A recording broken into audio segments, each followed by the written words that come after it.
Hey everyone, happy Mother's Day. It is Sunday, May the 10th. Hope everyone had a good day. And yeah, let's get right into it because we got a lot to cover tonight here. Going to try to get through things quickly as possible so this doesn't go on for a half hour here.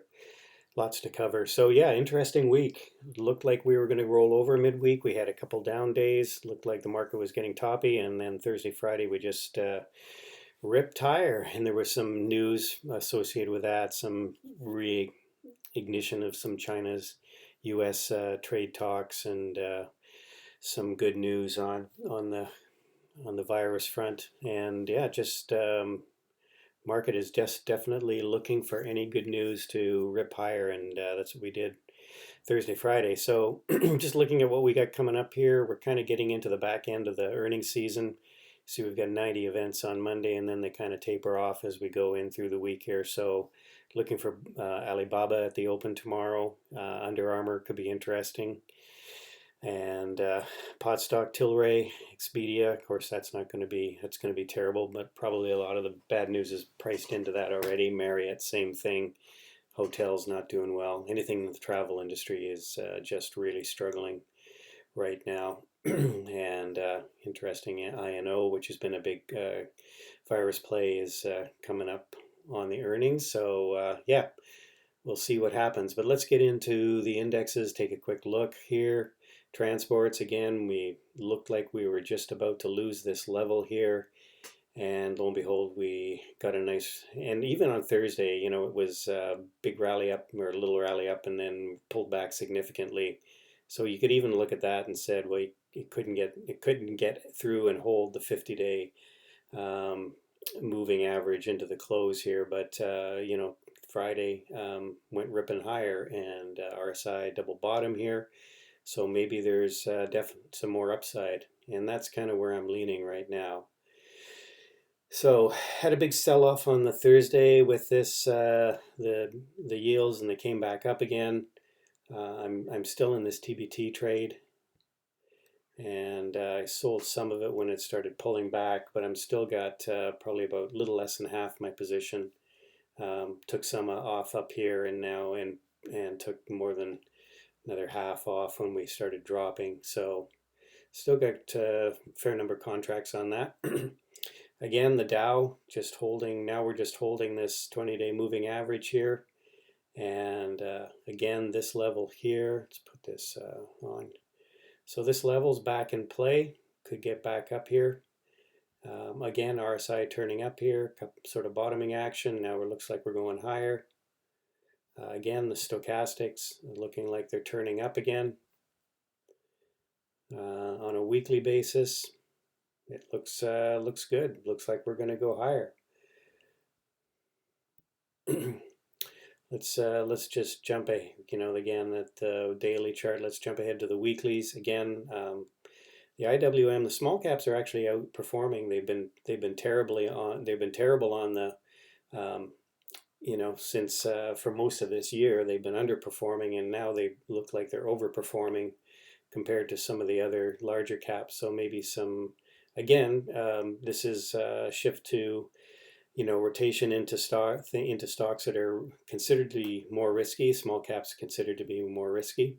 And of course, what's leading the market higher here is technology, and technology looks like we're getting up into this area where we gap down.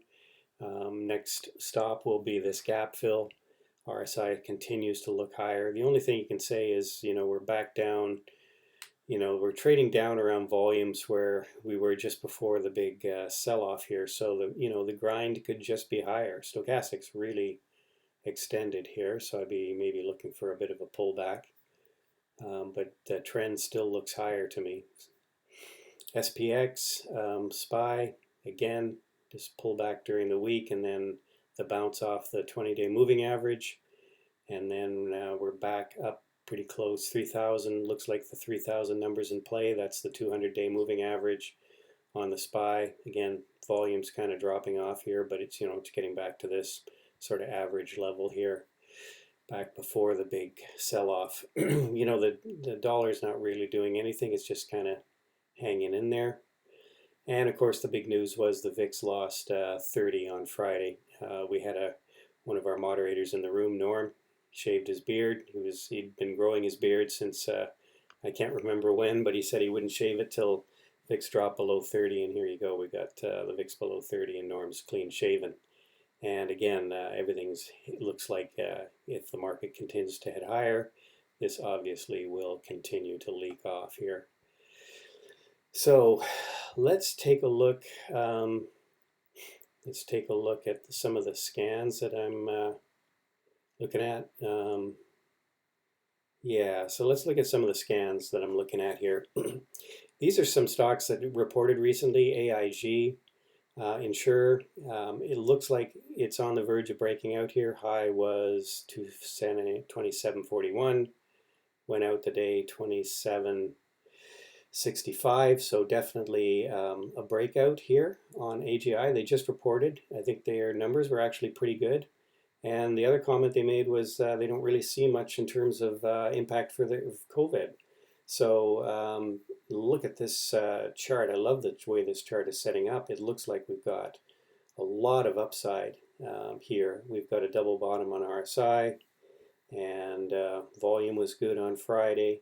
I think we get a continuation move here, and I think an AIG looks quite interesting. Got a higher low on stochastics. Yeah, this I like the look of this chart. AIG, BCRX. This obviously is. I think it's a pharma stock. It's broken out here. I'd be watching that for more strength. Good volume on Friday. We may be looking at a bit of a pullback here. 430, 425. If we can get back into this 430 range, which is where we broke out. 435 was the high on this candle. Where was the high on this candle? 431. So yeah, if we get a bit of a pullback, to the 430s, this could be a good trade. Because typically after it surges up, it does tend to pull back here. But lots of strength in this. Good volume, good accumulation of shares in this price range here. So something another one to watch. Boeing. Boeing's kind of interesting. It looks like it's on the verge of breaking out here. I just drew these trend lines. This one connects from where we had the big sell-off here. This one connecting more of the recent price action. You've got a line in the sand here, right down at this level. This 120, 121 seems to be holding. And if we can get a break of trend here, I'd be watching for it to move, to make a move back up to, sort of this 155 level, 157 level, which is the 50 moving average. Could be the next target on a breakout here.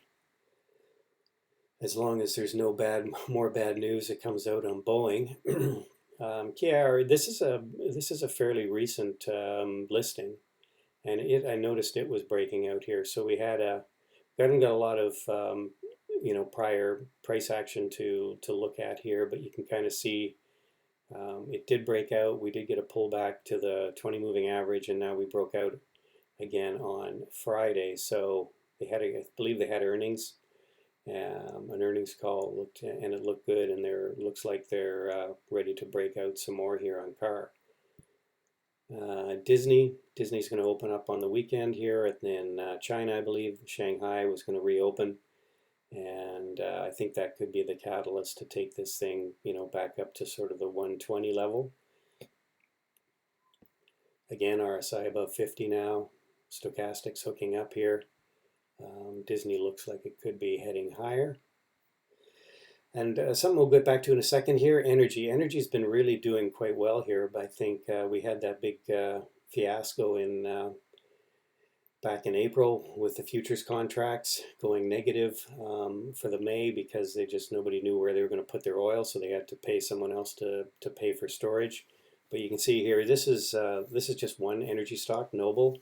And you can see all the accumulation of that's happened down here, all this volume of trading, this represents people, selling and buying, obviously. But, a lot of people have taken positions down in this area here.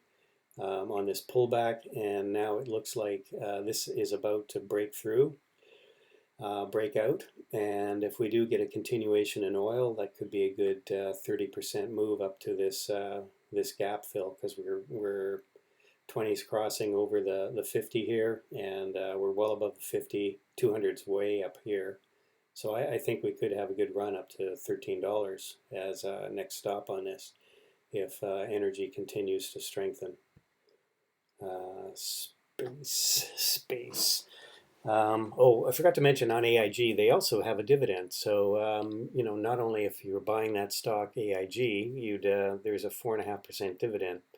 Noble has a dividend, and it's under 1%, but it's something. So, let's see, what else we got here? Space.